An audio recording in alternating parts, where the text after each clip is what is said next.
नमस्कार, हमारे छत्तीसगढ़ में आपका स्वागत है और मैं हूं आपके साथ शीतल शर्मा। बुलेटिन की शुरुआत करते हैं। छत्तीसगढ़ में बांग्लादेशी और पाकिस्तानी घुसपैठियों को लेकर डिप्टी सीएम विजय शर्मा ने बड़ा बयान दिया है।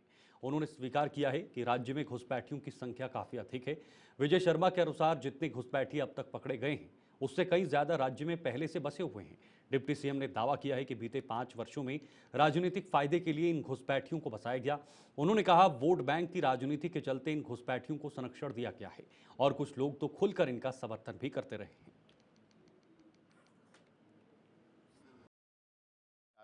मिले हैं, अनेक लोग मिले हैं। मैं स्वीकार करता हूं कि जितने मिले हैं उससे अधिक हैं।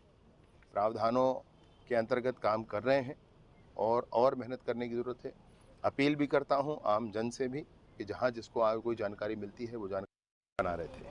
वोट बैंक बना करके ऐसे लोगों को प्रश्रय दे रहे थे, विधिवत दे रहे थे, कोशिश करके दे रहे थे, इनके लोग सामने आकर के दे रहे थे।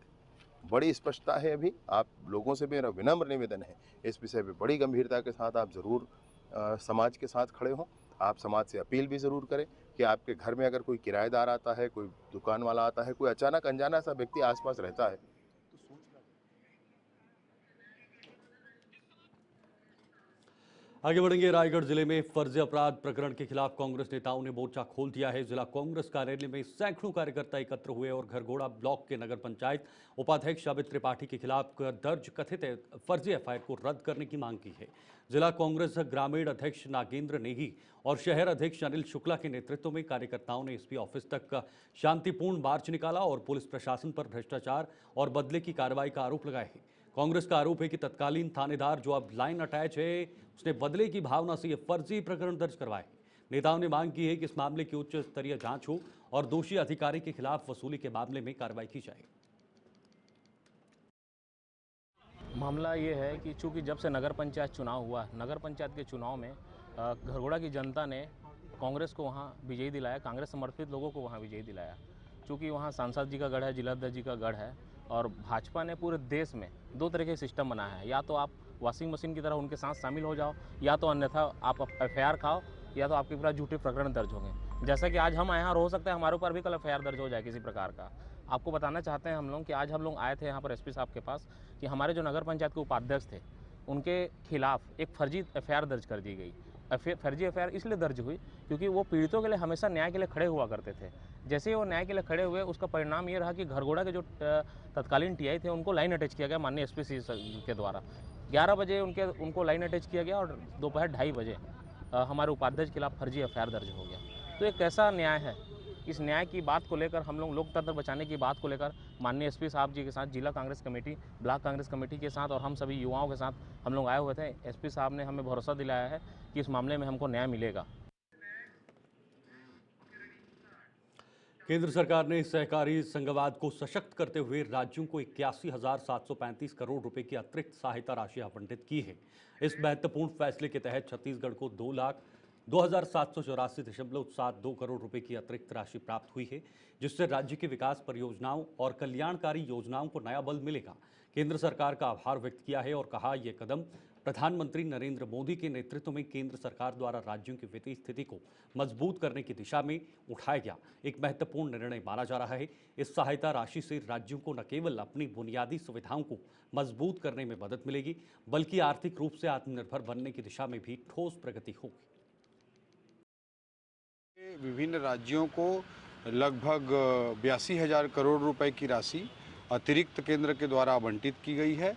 इसी क्रम में हमारे छत्तीसगढ़ को लगभग 2,800 करोड़ रुपए की अतिरिक्त राशि प्राप्त हुई है। इसके लिए हमारी सरकार, हमारे आदरणीय मुख्यमंत्री जी की ओर से, हम सब लोग और पूरे छत्तीसगढ़ की जनता की ओर से आदरणीय। सुबह से कोरिया जिले के शिक्षक जिला शिक्षा अधिकारी कार्यालय के सामने प्रदर्शन कर रहे हैं। शिक्षा साझा मंच कोरिया के बैनर तले ये विरोध किया जा रहा है। प्रदर्शनकारी युक्ति युक्तकरण नीति के खिलाफ जमकर नारेबाजी कर रहे हैं। मौके पर प्रशासनिक अधिकारी पहुंचे और शिक्षकों को समझाने की कोशिश की, लेकिन शिक्षक अपनी मांगों पर अडिग नजर आए। अतिशय शिक्षकों को काउंसलिंग होने वाली है और इसके लिए पूर्व सूचना भी हम दिए थे कि हम काउंसलिंग का बहिष्कार करेंगे लेकिन हमारे अनुमति भी हमको प्राप्त नहीं हुई। और जो अतिशय जो शिक्षक हैं, अतिशय शिक्षक के काउंसलिंग का हम बहिष्कार करने के लिए आज हम सब यहाँ पे एकत्रित हुए हैं और शासन प्रशासन से हम मांग करते हैं कि हमारा जो जायज मांग है।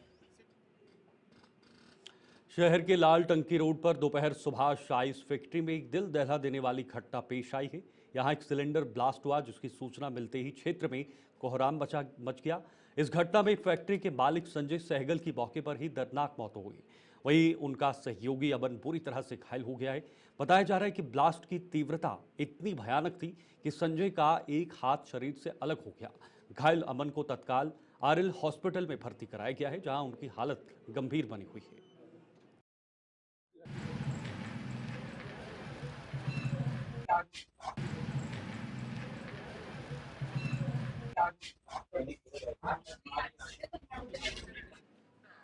बिलासपुर नगर निगम के नेता प्रतिपक्ष भारत कश्यप ने नगर निगम के चीफ इंजीनियर के ऊपर गंभीर आरोप लगाते हुए कहा कि ठेकेदारों से 20,000 की मांग की जा रही है।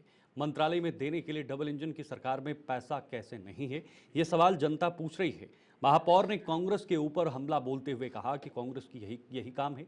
आरोप लगाना 5 साल क्या किया है ये सब जानते हैं, सिर्फ भ्रष्टाचार हुआ है। देखिए, रेल जो कांग्रेस नेता प्रतिपक्ष जो आरोप लगाए, पहली बात तो मेरी जानकारी में नहीं है, मुझे जानकारी लेना पड़ेगा इसके लिए। और कांग्रेस का काम ही है कि आरोप प्रत्यारोप लगाना। बस इसी में पिछले 5 साल इन्होंने भू माफिया और इसमें पूरा भ्रष्टाचार करके जिस तरीके से 5 साल निकाला है, अब इन लोग 5 साल जो है इनका कोई काम नहीं रहा, बस आरोप प्रत्यारोप में जो है ये 5 साल निकालेंगे। इससे मुझे कोई मतलब इसकी जानकारी नहीं है। जो भी नेता प्रतिपक्ष जी इधर दुर्ग जिले में एक बार फिर बांग्लादेशी घुसपैठियों की पहचान कर उन्हें गिरफ्तार किया है। छावनी थाना पुलिस और एसटीएफ ने संयुक्त कार्रवाई करते हुए किराए के मकान में रह रहे एक बांग्लादेशी पुरुष और महिला को पकड़ा है। दोनों पिछले 6 से 7 महीने से फर्जी पहचान के साथ रह रहे थे, जबकि वे पिछले 10 से 12 वर्षों से भारत में अपनी असली पहचान छिपाकर अवैध रूप से रह रहे थे। दोनों के खिलाफ बीएनएस अधिनियम 2023, विदेशी नागरिक अधिनियम 1986, भारतीय पासपोर्ट अधिनियम 1967, पासपोर्ट अधिनियम 1920 के तहत कानूनी कार्रवाई की गई है। देखिए, आज दुर्ग पुलिस एटीएस और छावनी थाना पुलिस के द्वारा अवैध बांग्लादेशियों के विरुद्ध प्रभावी कार्रवाई अभियान जो चलाया जा रहा है उसके तहत कार्रवाई की गई है। मामा और भांजी रहन बताए, जब उनसे डिटेल पूछताछ की गई तो उन्होंने अपने आप को दक्षिण 24 परगना जिला वेस्ट बंगाल का होना बताया। जब उनके पास दस्तावेज गए हैं जो बंगाली भाषा में थे, जिनका इंटरप्रिटेशन करके और उनकी पृथक से जब्ती की गई है, तो एपिक कार्ड बनवाया। इस दौरान महिला जो है वो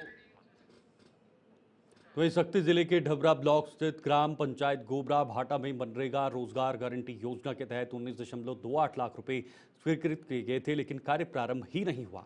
ग्रामीणों, सरपंच और पंचगणों ने पूर्व सरपंच, सचिव व रोजगार सहायक पर बिना काम कराए फर्जी मजदूरी और सामग्री मदद में भुगतान दिखाकर राशि गबन करने का आरोप लगाया है।